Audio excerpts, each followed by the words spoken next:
So, we have almost finished the dynamics part, which I wanted to tell in this course. We talked about forces, momentum, kinetic energy, we changed so many definitions and we defined new quantities like total energy and all those things, and everything comes from one clue from electrodynamics, Maxwell's equations, and that is electromagnetic waves. A wave in terms of electric field and magnetic field will travel at one single constant universal speed, which we write as small c. So, from there we could build up this big formulation of mechanics. Now, I want to go back to electricity magnetism and see how that relativity is related to these fields, electric fields and magnetic fields.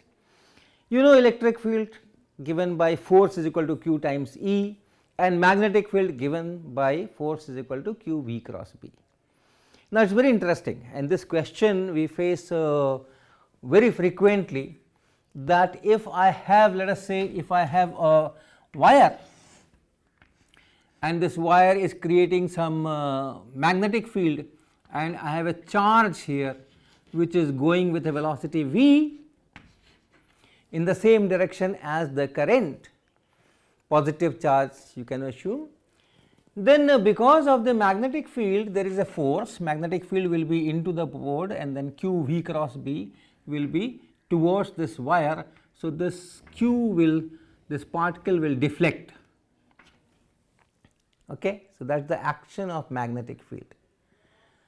But then if I go to another frame which is also moving, suppose I have a frame which is also moving in this direction with the same velocity v.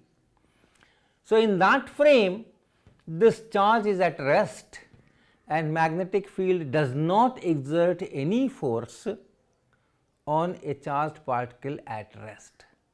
And if there is no magnetic field force, then it should just stay there. Why should it go towards this wire? So, that is a dilemma many students have when they do not know about relativity. So, these are the kind of questions which I want to address today.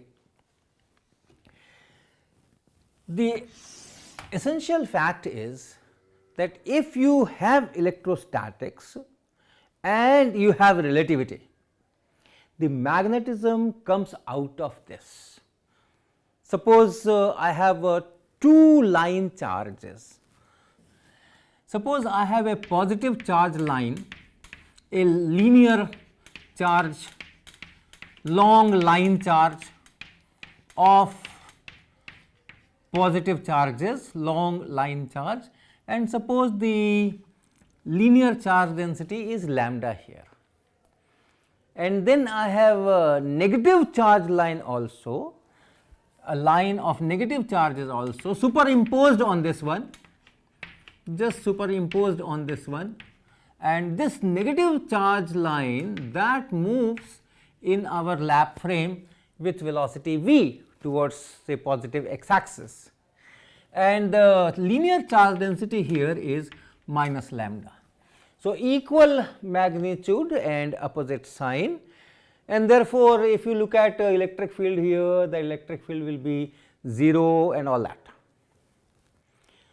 Now, suppose you have you look the same situation from S prime frame. So, this is from S frame, and then if you look from S prime frame, which is moving with respect to S in positive x direction with a velocity v. What happens to the linear charge density? Take 2 points, start with the positive line charge, put 2 points, one point here and one point here with some length in between, and this length is, let us say, L. Now, how much is the charge between these two? That is lambda times L. Now, if you see from S prime frame, this will be contracted because this line charge is at rest in S. So, the length, if I call this point small a, this point small b, then the length AB, this is small a point, this is small b point, the length AB is the rest length here. If you look at the same length from S prime frame, this positive charge is going in the backward direction, it is moving, and moving lengths shrink, and therefore, the length will be decreased. But the charge between these 2 points is still lambda times L, and length has decreased by a factor square root 1 minus v square by c square. So, what happened to lambda, linear charge density, that increases by gamma. So, lambda plus prime will be lambda divided by square root 1 minus v square by c square. Length has contracted, linear charge density is length, you have to divide by length, charge divided by length, and length has contracted. So, this has increased. Now, look at the negative charge line. The negative charge line in S frame is moving with a velocity v towards right, towards positive x direction, and therefore, as seen from S prime frame, this is at rest. So, again if you take 2 points on this negative charge line, and then you ask if this length is say L, what will be the length between these same 2 points as seen from S prime? That length will be larger, because in S prime frame this is at rest, and rest length is the largest length, moving length is smaller than the rest length. So, the length has increased by a factor gamma, and therefore, the charge density will decrease, and hence this lambda prime, lambda minus prime will be lambda into square root 1 minus v square by c square. In S frame, the two charge densities had equal magnitude, one positive, one negative. The whole system was uncharged, and therefore, there was no electric field. Now, in this frame, the charge densities are not equal in magnitude, hence you will have a positive resultant charge density, and that will be lambda prime, and lambda prime will be lambda plus prime and minus lambda minus prime, this positive charge density here and this negative charge density here. So, that will be lambda by 1 minus v square by c square, and then minus lambda into 1 minus v square by c square. Okay. So, lambda you can take common, and then you have 1 here, and then minus 1 minus v square by c square, and then divided by square root 1 minus v square by c square, and this is lambda into v square by c square, and then square root 1 minus v square by z square. So, this is lambda prime, this is the charge, net charge density, charge per unit length as seen from S prime. Now, if there is a linear charge density, long line charge with this linear charge density, it will create a field, electric field. So, suppose I have a point charge q here, which in S frame moves with a velocity v at some distance, let us say r from the line charge. What happens to this charge as seen from S prime frame? In S prime frame, this charge is at rest. So, in S prime frame, you have a net positive charge density. I am now drawing not this one, the net positive charge density lambda prime, and then at a distance r I have a charge q at rest in S prime. So, you will have an electric field, that electric field will create a force on this charge, F is equal to q times E, and you will have Fx is equal to 0. First let me write E. What will be E? E will be lambda prime divided by 2 pi epsilon naught r, or let us say, let us call it x direction and that is y direction. So, let me call it y, right, this is y, this is y coordinate here.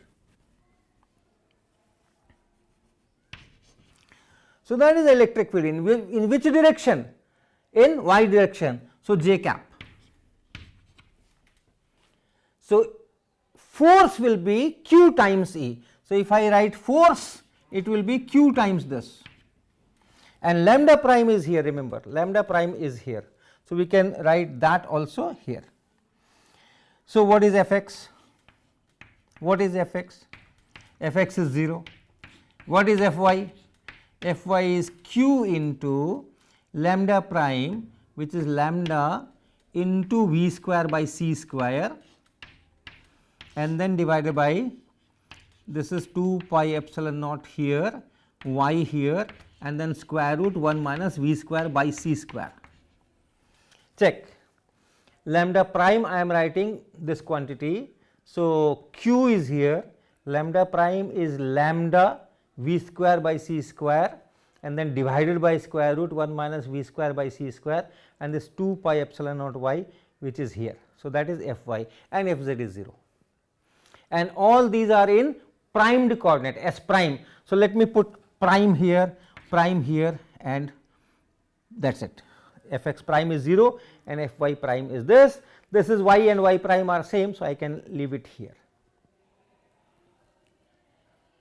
Now, if there is a force on this particle q in S prime frame, I can make use of force transformation equation and obtain what is the force on this particle in S frame,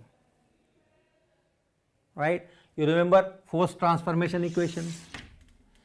The force transformation equation is Fx prime is equal to Fx minus v by c square F dot u divided by 1 minus v ux by c square, and similarly Fy prime was Fy multiplied by square root 1 minus v square by c square, and the same denominator 1 minus v ux by c square, and similarly for Fz prime. I have to go from S prime to S. So, inverse transformation, and inverse transformations will be, remember, very simple, interchange all primed and unprimed quantities and replace v by minus v. So, if you do that, Fx is equal to Fx prime. So, I am interchanging primed and unprimed quantities, and then it is minus v by c square, this is f. So, this will become f prime dot u prime, and then divided by 1 minus v ux by c square. So, that is for the x component of force, and for y component of force, once again this will be plus, because v becomes minus v here. So, this will become plus, and this v becomes plus v. So, this will be plus v. So, plus here, and then Fy prime is equal to, or Fy is equal to Fy prime square root 1 minus v square by c square divided by this v becomes minus v. So, it is 1 plus v ux prime divided by c square, and similar expression for fz. There are two velocities involved, remember. There is a particle velocity and there is a frame velocity. This u is the particle velocity. This is velocity of the particle in S frame in this formulation. In this formulation, this is the velocity of the particle in S prime frame. And then the frame itself moves with a velocity v, so this v is there. This ux is, once again, this is the x component of the velocity of the particle in S prime frame. So, I am going from S prime to S. Now, in our case, we have this particle q and the velocity of this particle is 0 in S prime frame. So, u prime is 0, that u prime is 0, this u prime here, this u prime or this ux prime, this is 0, and hence what we have is this is 0, this is 0. So, fx is equal to fx prime, and this is 0, this is 0. So, you have fy is equal to fy prime multiplied by square root 1 minus v square by c square. So, this is the transformation equation in our case, where the velocity is 0 in S prime frame, velocity of the particle is 0 in S prime frame. Then fx prime is 0, fx prime is 0, x component of the force on this particle is 0. I have a net positive linear charge density, long line charge, the electric field will be in y direction. So, no force in x direction, fx prime is 0 and therefore, fx is 0, this fx is 0. Then fy is fy prime multiplied by square root 1 minus v square by c square. So, here it is, so multiplied by square root 1 minus v square by c square. So, this quantity will cancel out, this quantity in the denominator will cancel out by this quantity in the numerator, and therefore, fy prime will be equal to q lambda v square by c square, q lambda v square by c square, and then divided by 2 pi epsilon naught y, 2 pi epsilon naught y, this factor cancels out. So, this is fy, fx is 0 and fy is fy prime multiplied by this, which is this. So, in S frame, now come back to S frame, where the total linear charge density is 0, plus lambda and minus lambda. So, there is no electric field, but still there is a force, and the value of the force is given by this. It is fx is equal to fx prime, which is 0, and fy is equal to this much. So, you have a force in y direction, you have a force in y direction on this particle, there is no charge density, still you have a force. So, you can write this lambda into v as I.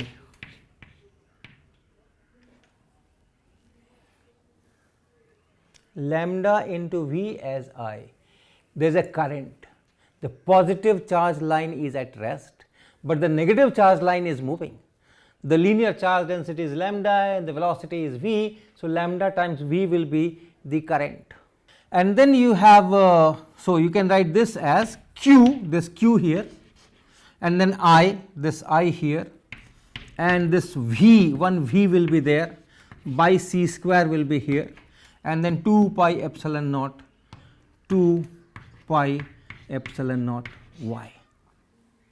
Okay, where I is now the current, you do not have linear charge density, but you do have current, because your positive charges are not moving, only the negative charges are moving. So, you have a current in negative x direction, current in negative x direction, negative charge is going in positive x direction. So, that current I am writing here.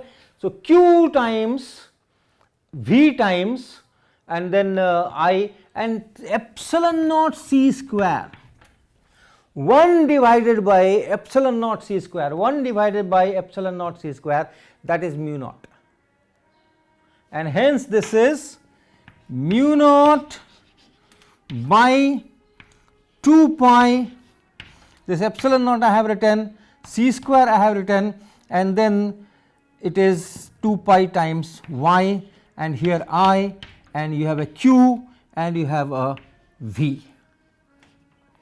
So, you can see, you can write this as q, this q, and then v, and this quantity, if you call it b, your force is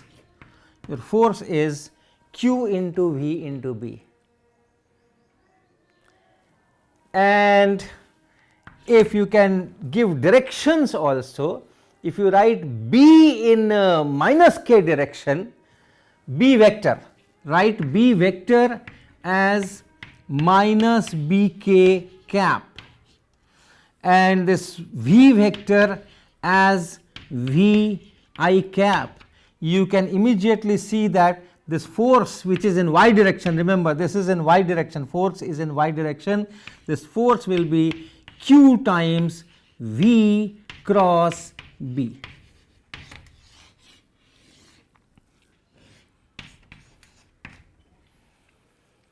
So, what we have derived is a straight current I produces a magnetic field mu naught by 2 pi I divided by y, and we have derived it from electrostatics. Here is the electrostatics, F is equal to QE on a particle at rest, and then the relativistic transformations. So, magnetism is essentially a relativistic phenomena. When you see magnets and magnetic fields, you play with magnets, you are actually observing relativistic effects in small velocity domain. You do not speed up the magnet, or you have a frame which is moving with very large speeds and this and that, but still whenever you see a magnetic field, whenever you see a magnetic phenomena, you are actually observing relativistic phenomena.